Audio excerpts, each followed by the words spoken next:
सजैले बानी नया नया चुनरी मंगैले बानी। हे माई फुलावा से आसन सजैले बानी नया नया चुनरी मंगैले बानी। कहाँ रुकलू माई भवानी चौके बघला चलेला सामने में काहे लेट लगता आने में माई बघवा उड़ावा सामने में काहे लेट लगता आने में माई बघवा उड़ावा सामने में। Music by Sugam Raja।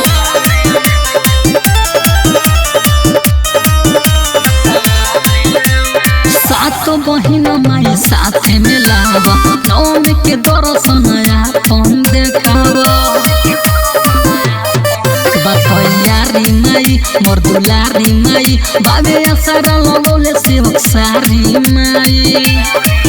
बनी झुलवा गइले निमिया कहिया कमी न करे झुलाने में काहे लेट लगता आने में माई बघवा उड़ावा सामने में काहे लेट लगता आने में माई बघवा उड़ावा सामने में।